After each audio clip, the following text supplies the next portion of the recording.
Thank you for joining us today as we discuss the new FASB Accounting Standards Update that simplifies the test for goodwill impairment. I am joined by Stephen Vertucci, an audit partner here at Malone Bailey, which is a CPA firm that specializes in audit services for public companies. We're proud to be one of 10 audit firms worldwide that represent over 100 public company clients. Welcome, Stephen. Thank you for the introduction, Caroline. I'm glad to be here to discuss this new FASB update. Stephen, tell us a little bit about your background. I'm an audit partner at Malone Bailey, and I've been with the firm for almost 18 years. My experience includes over 16 years of audits of commercial enterprises with an emphasis on public companies in several industries. All right, thank you. So let's go ahead and jump into the topic at hand. Tell us about this new amendment and how it's different from what's currently in place. It takes the current two-step quantitative approach and shortens it to one step. Under the prior rule, you calculated impairment of goodwill in step 2. Under the new rule, you will do that in step 1, avoiding the need to do the step 2 analysis. Okay, so truly a simplification of what's already in place. And why is it important? Step 2 is complicated for some companies and required more time and expense. By using the step 1 valuation to determine impairment, companies will save the time and expense of step 2, and this can be very important for small companies. Okay, great. So who does it affect?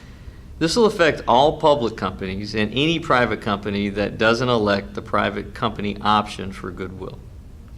And when does this amendment go into effect? For public companies, it'll be the year 2020. For private companies, the year 2021. And any company may early adopt as early as this year, 2017.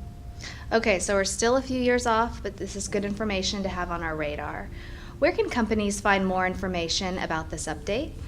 I recommend that companies visit the resources section of the Malone Bailey website, or they can visit the FASB website for additional information. Okay, great.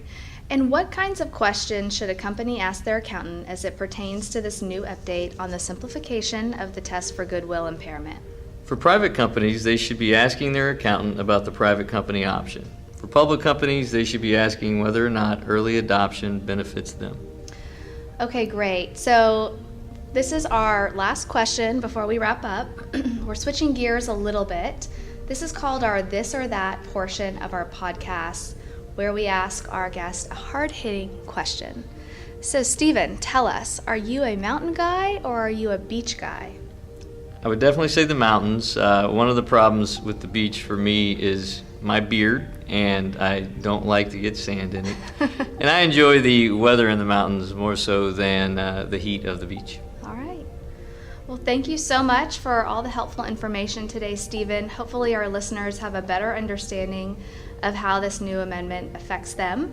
We appreciate you listening in, and we invite you to peruse our website at www.malonebailey.com for more information about our public company audit services, as well as some other useful resources. Thanks again.